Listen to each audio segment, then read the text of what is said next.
दोस्तों इस एपिसोड को, इस वीडियो को शुरू करने से पहले मैं आपको याद दिला दूं, पिछला वीडियो जो इंटरमीडिएट गुड्स और फाइनल गुड्स वाला आपने देखा था, मध्यवर्ती वस्तुएं और कौन सा अंतिम वस्तुएं, है ना। आपने जो देखा था उसमें भाई एक क्वेश्चन देकर गया था, सस्पेंस छोड़कर गया था, बहुत ही मोस्ट इंपॉर्टेंट क्वेश्चन था, इंटरेस्टिंग क्वेश्चन था। वो मैं आपको क्लियर कर देता हूं, जिसका आंसर सही है भैया वो एकदम समझ लीजिएगा कि उसको भैया जो है वो इंटेलिजेंट तो है, और हमने इनाम देने का वादा किया, जिसका सबसे पहले आंसर आएगा तो इनाम भी मिलेगा भाई, चिंता मत करिएगा आप, जरूर मिलेगा। समझ आ गया? तो अब देखिए उसका आंसर बता देते हैं। तो देखो बच्चों, हमने पूछा था एक चॉक एंड डस्टर वाला, एक डेक्सीज वाला। बच्चों जो डेक्सीज और बेंचेज है ना स्कूल के, वो बच्चों फाइनल में डालेगा। किस में डालेगा? फाइनल। लेकिन चॉक एंड डस्टर बच्चों वो हो जाएगा इंटरमीडिएट में। किस में हो जाएगा? इंटरमीडिएट में, मध्यवर्ती वस्तु मानी जाती है। अब आप कहेंगे ऐसा क्यों सर, स्कूल चॉक और डस्टर रीसेल के लिए खरीदता है? नहीं बच्चों, यहां पर एक और चीज काम आता है इंटरमीडिएट गुड्स में और कभी भी फाइनल गुड्स में, किसी भी चीज में डिफरेंस करने के लिए कोई एक ही पॉइंट पे ना कभी हम निष्कर्ष नहीं निकाल सकते हमेशा कि भाई ये इंटरमीडिएट या फाइनल गुड्स है। कई बार तो एक ही डिफरेंस से पता लग जाएगा कि हाँ ये इंटरमीडिएट या फाइनल, लेकिन कई बार नहीं पता लगेगा। बच्चों एक बात बताओ,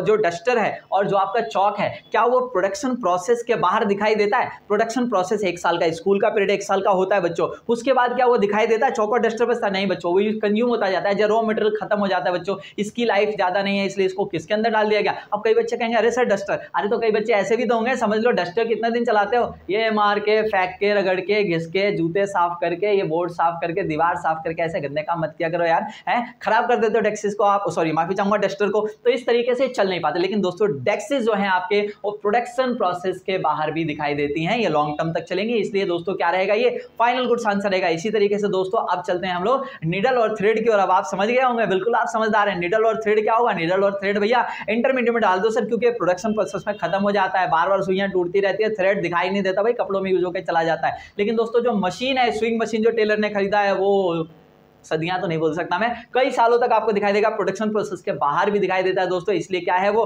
फाइनल गुड्स है। तो आपको ये अब कॉन्सेप्ट ये वाला क्लियर हो गया होगा, और अब हम चलते हैं आज के वीडियो की ओर।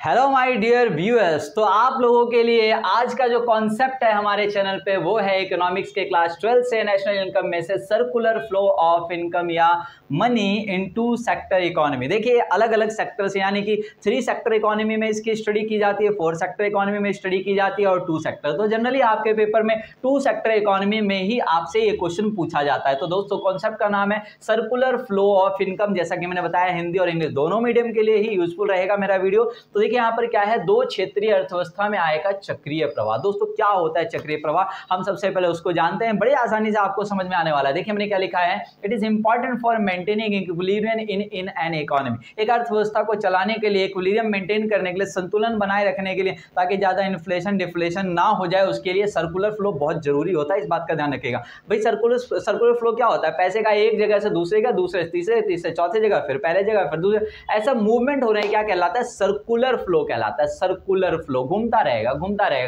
पैसा पहले यहां से वहां, वहां से वहां, वहां से फिर वहां, फिर वहां, ये घूमता रहता है। पैसा कहीं भी स्थिर नहीं होना चाहिए, अंडरग्राउंड नहीं होना चाहिए, ब्लैक नहीं होना चाहिए। बात समझ में आ रही है? तो देखिए मैंने क्या लिखा है, it is important for maintaining equilibrium in an economy. एक अर्थव्यवस्था में संतुलन बनाए रखने के लिए बहुत ही जरूरी है। दूसरा देखिए लिखा है, means continuously flow of money और income in different sector of an economy in any form. कह रहा है भाई किसी न किसी रूप में जो इकोनॉमी में जो पैसा, जो मनी है, जो इनकम है, वो किसी न किसी रूप में फ्लो करती रहती है, घूमती रहती है कॉन्टिन्यूअसली। उसी का नाम क्या है? सर्कुलर फ्लो नाम है। ठीक है जी। इट्स नॉट एनी स्टार्टिंग और एंडिंग पॉइंट। आप और हम ये नहीं कह सकते कि यहीं से शुरू हुआ होगा, यहाँ जाके खत्म हो जाएगा, यहाँ से फिर शुरू होगा, ऐसा नहीं होता। ये सर्कुलर फ्लो का कोई स्टार्टिंग और एंडिंग पॉइंट आप पहचान नहीं सकते। जैसे कि देखिए 2 सेक्टर इकोनॉमी में हमने क्या लिया है, हाउस होल्ड सेक्टर और सेक्टर। देखो बच्चों, हाउस होल्ड सेक्टर और फर्म सेक्टर।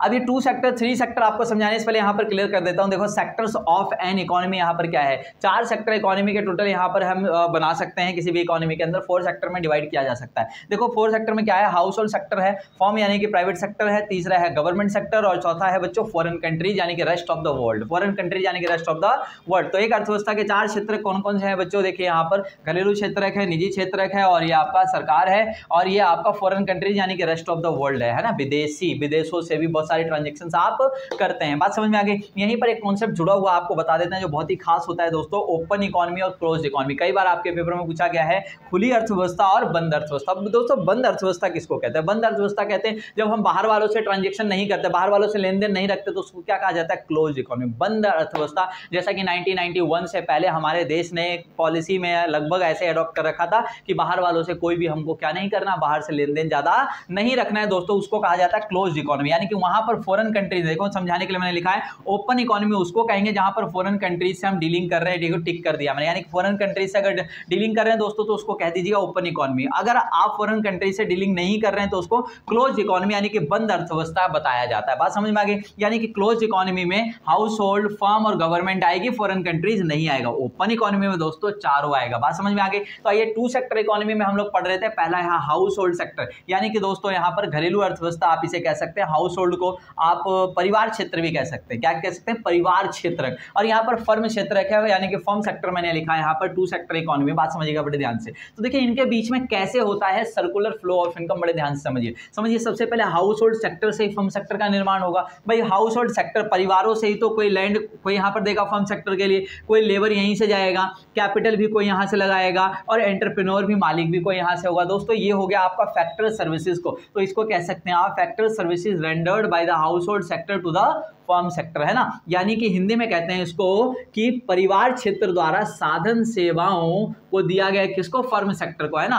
फर्म द्वारा परिवार क्षेत्र द्वारा फर्म क्षेत्र को दिया गया साधन सेवाएं। कौन कौन से साधन सेवाएं दोस्तों? फैक्टर सर्विसेज कौन कौन सा है? भूमि, श्रम, पूंजी और उद्यम। बात समझ में आ गई। देखिए फ्री में तो दिया नहीं है, इसके बदले फर्म सेक्टर को पेमेंट करनी पड़ेगी। क्या करनी पड़ेगी? पेमेंट, जिसका नाम हो जाएगा फैक्टर पेमेंट। क्या हो जाएगा दोस्तों? फैक्टर पेमेंट, साधन भुगतान। देखिए बड़े ध्यान से, कौन पेमेंट कर रहा है? फर्म सेक्टर, इसीलिए फैक्टर पेमेंट है। और पता कई बार आपसे पूछ लेंगे कि फैक्टर इनकम बताओ, तो फैक्टर इनकम क्या होगा दोस्तों? जिसको मिल रहा है उसके लिए फैक्टर इनकम है। अरे फैक्टर पेमेंट ही क्या बन जाएगा? Factor income. तो दूसरा नाम कभी कोई पूछे कंफ्यूज मत होना।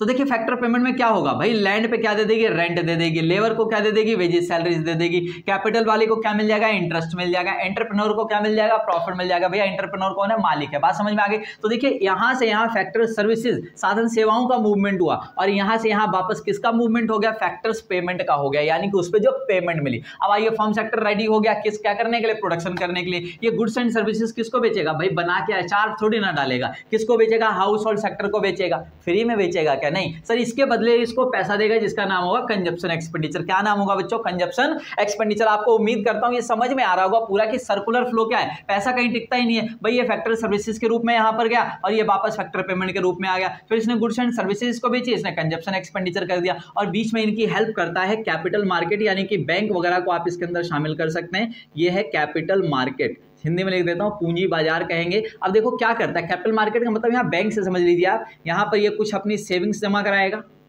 सेविंग्स, पैसे का मूवमेंट तो कंट्रोल होता है ना। और यहां पर इसको कुछ लोन्स एंड एडवांसेस भी मिल जाते हैं,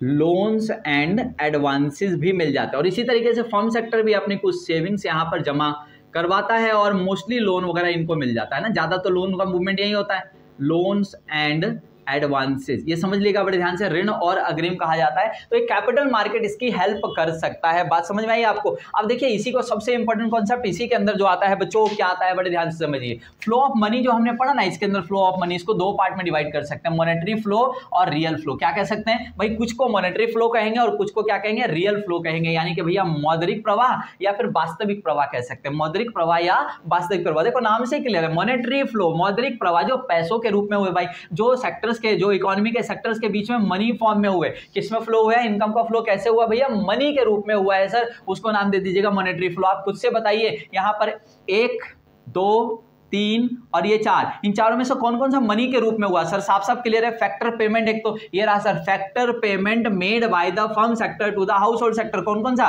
रेंट, वेजेस, सैलरीज, इंटरेस्ट और प्रॉफिट लिख दीजिएगा प्रॉपर पेपर में, समझ आ गया। इसके अलावा देखो बच्चों दूसरा कौन सा है? Consumption expenditure made by the household sector to the firm sector. ऐसा ही है ना भाई, परिवार क्षेत्र द्वारा फर्म क्षेत्र को किया गया उपभोग व्यय, दिया गया उपभोग व्यय। क्या है बच्चों? ये किसका एग्जाम्पल है? फ्लो ऑफ मनी में किसका? मॉनेटरी फ्लो के एग्जाम्पल है। लिख दीजिए लीजिएगा। चलिए बाकी जो दोनों बचे वो रियल फ्लो में है, जिसमें मनी का कोई एनरोलमेंट नहीं है दोस्तों। किसके रूप में हुआ? In form of kinds. किसके रूप में हुआ? इन फॉर्म ऑफ काइंड्स, वस्तुओं सेवाओं के रूप में हुआ होगा। तो देखिए आपके सामने क्लियर है फैक्टर सर्विसेज, तो यहां पर लिख दीजिएगा factor services rendered by the household sector to the firm sector. मतलब सर परिवार क्षेत्र द्वारा फर्म क्षेत्र को क्या पहुंचाया गया? साधन सेवाएं पहुंचाई गई, साधन सेवाएं कौन सा? लैंड, लेबर, कैपिटल और एंटरप्रेन्योर। और दूसरा बच्चों कौन सा वाला? Goods and services, transfer of goods and services by the firm sector to the household sector, है ना। फर्म क्षेत्र द्वारा परिवार क्षेत्र को दिया गया वस्तुओं और सेवाओं का हस्तांतरण। बात समझ में आई? तो दोस्तों ये था सर्कुलर फ्लो ऑफ इनकम। अच्छे से स्क्रीनशॉट लेकर भैया इसका जो है पूरा नोट्स बना डालना, जो जो बातें बोली हैं अच्छे से आप इसको पढ़कर लिखकर समझ लीजिएगा। उम्मीद करता हूं वीडियो बहुत अच्छे से समझ में आ गया होगा। अगर समझ में आया दोस्तों वीडियो को लाइक करना मत भूलिए, शेयर कर दीजिएगा अपने मित्रों को, और आप नए हैं तो चैनल को सब्सक्राइब कर लीजिए। ओके।